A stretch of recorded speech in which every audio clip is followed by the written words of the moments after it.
என்னடா இந்த மகனுக்கு வந்த சோதனை அப்படின்ற மாதிரி ஆயிடுச்சு. இப்போ நீட் எக்ஸாமு ஏற்கனவே பல குளறுபடிகள் நடந்து எக்ஸாம்ஸை வந்து டஃப் பண்ணி பசங்களை வேதனை பண்ணி டென்ஷன் பண்ணி டார்ச்சர் பண்ணி சென்னையில் வந்து மழை வந்து கிளாஸ் ரூமில் கரண்ட்டு போய் இதெல்லாம் வேதனை பத்தாது. சரி ஏதோ நம்மளுக்கு அடுத்த ஸ்டெப்பில் போகலான்னு நினச்சா இப்போ வந்து பார்த்திங்கன்னா மத்திய பிரதேசில் இன்ட்ரீம் ஆர்டர் கொடுத்துருக்காங்க, ரிசல்ட்டு வந்து கொடுக்கக்கூடாது அப்படின்னு. நியாயம்தான், தப்பு கிடையாது. பாருங்கள், மத்திய பிரதேசத்தில் ஒரு இடத்துல கரண்ட்டு போயிருக்கு. 3:30 மணிக்கு கரண்ட்டு போயிருக்கு அந்த சென்டரில். 4:30 மணிக்கு தான் கரண்ட்டு வந்திருக்கு. 1 மணி நேரம் கேப். என்டிஏ ரூல்ஸ் ஃபாலோ பண்ணணும். 5 மணிக்கு எக்ஸாம் க்ளோஸ் பண்ணணும், ரைட்டா? அதனால் என்ன ஆகிடுச்சு, 4:30 மணிக்கு கரண்ட் வந்திருக்கு. அதில் அந்த கேண்டில் ஏற்றி அந்த இருட்டெல்லாம் அதை ரெடி பண்ணுறதுக்குள்ளே ஒன் ஹவர் காலி ஆகிடுச்சு. இருக்கக்கூடிய ½ அன் ஹவரில் 5 மணிக்கு பேப்பரை வாங்கிட்டாங்க. தைரியமாக பாருங்கள், கேஸ் போட்டிருக்காங்க பாருங்கள். நம்ம இடத்துல கூட வந்து பார்த்திங்கன்னா சென்னையில் அந்த மாதிரி நடந்து கரண்ட்டு போய் பிரச்சனை ஆகி கம்ப்ளைண்ட் பண்ணி ஒன்றுமே நடக்கலைங்க. அந்த மாதிரி நல்ல படித்த குழந்தைங்களாம் சென்னையில் அன்றைக்கி மழையின் காரணமாக காற்று அவ்வளோ அடிச்சிருக்கு. பசங்களால் பேப்பரை கூட பிடிச்சி எழுத முடியல. கரண்ட்டு போயிருக்கு, வெளிச்சம் இல்லை. அப்போ இதெல்லாம் வந்து பார்த்திங்கன்னா கண்டிப்பாக கவர்மெண்ட் கொஞ்சம் ஸ்டெப் எடுக்கணுங்க. பசங்களுக்கு வந்து ஹெல்ப் பண்ணணும். அதுக்குன்னு ஒரு கமிட்டி ஒன்று வைக்கணும், ரைட்டா? நம்ம வந்து நீட்டை தடை பண்ணணும் அப்படின்னு நம்ம எப்படி வந்து விடாப்பிடியாக நம்ம தமிழ்நாடு அரசு இருக்கோ, நீட்டில் ஏற்படக்கூடிய குளறுபடிகளோ இல்லைன்னா குழந்தைங்களுக்கு ஏற்பட கஷ்டங்களுக்கோ நஷ்டங்களுக்கோ ஒரு இண்டிவிஜுவல் போய் கம்ப்ளைண்ட் பண்ணி எடுத்துகிட்டு வரணும்னா செலவு பண்ண வேண்டியது இருக்குல்ல. அதுக்கு ஒரு கமிட்டி ஒன்று ஃபார்ம் பண்ணி ஒரு லீகல் டீம் சப்போர்ட் பண்ணுறதுக்கு தமிழ்நாட்டில் பாதிக்கப்பட்ட குழந்தைங்களுக்கு வந்து அரசு வந்து கண்டிப்பாக அதுக்கு ஹெல்ப் பண்ணணும்.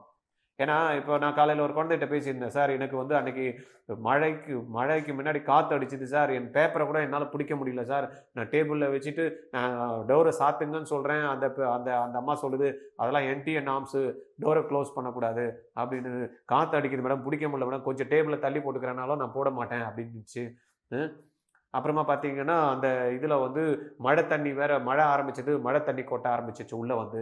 இந்த மாதிரி எல்லாம் சென்டர் வச்சுட்டு என் லைஃபே போச்சே சார், நான் எதனா பண்ணிக்கலாமான்னு இருக்கேன் அப்படின்ட்டு அந்த குழந்தை சொல்லுது. இதுக்கு என்ன சொல்யூஷன் வந்து யார் கொடுக்க போகிறான்னு எனக்கு தெரியல. வாடா கேஸ் போடலான்னு அந்த குழந்தை பயப்படுறான்.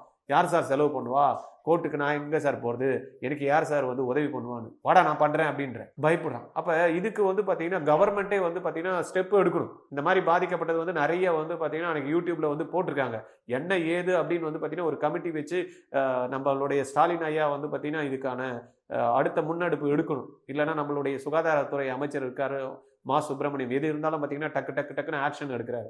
அவர் என்ன பண்ணணும், இந்த மாதிரி பாதிக்கப்பட்ட மாணவர்கள்லாம் வாங்க கம்ப்ளைண்ட் கொடுங்க, நீட் எடுக்கணும்ன்றோம்ல, இதெல்லாம் வந்து ஸ்டெப் எடுக்கணும். இப்போ இந்த பாதிக்கப்பட்ட மாணவர்கள் வாங்க, உங்களுக்கு வந்து டைம் நாங்கள் வாங்கி தரோம், ஏன்னா எக்ஸ்ட்ரா. ஏன்னா இப்போ பாருங்க, மத்திய பிரதேசத்தில் அழகாக கேஸை போட்டு ரிசல்ட் கொடுக்கக்கூடாது, இந்த பசங்களுக்கு என்னன்றதை தீர்வு சொல்லுங்க அப்படின்னு. அப்போ நம்ம மாணவர்கள் கூட பாதிக்கப்பட்டிருக்காங்கல்ல. அதுக்கு நம்ம அரசு வந்து கொஞ்சம் ஏதாவது லீகலாக பசங்களுக்கு போகிறதுக்கு, ஏன்னா செலவு பண்ண முடியாது பசங்களால், அதனால் பயப்படுதுங்க. நம்ம போனால் யார் அதுக்கு நம்மளுக்கு சப்போர்ட் பண்ணுவாங்க அப்படின்னு பயப்படுறாங்க.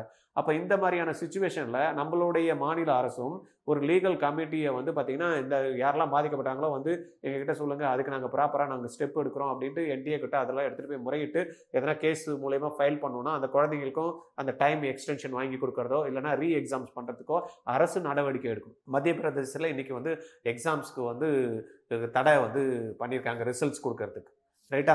அதில் வந்து இன்றைக்கி பார்த்தீங்கன்னா சுபோத் அபியாகர் அப்படின்ற ஒரு நீதிபதி தலைமையில் இது வந்து நடந்திருக்கு. அதில் என்டிஏல இருந்து பார்த்தீங்கன்னா யாரும் வந்து பதில் சொல்லலை.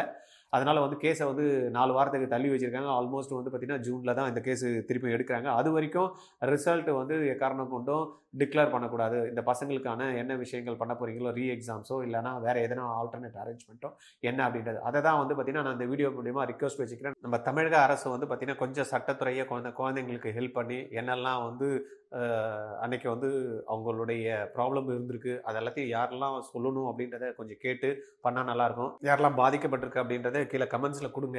நம்ம இதை அடுத்த லெவலுக்கு கொண்டு போகலாம். நம்ம லீகல் டீமில் நாங்களும் பேசியிருக்கோம். நம்ம தமிழக அரசும் இதுக்கு வந்து நடவடிக்கை எடுக்கும் அப்படின்றத நம்புகிறோம். தேங்க்யூ.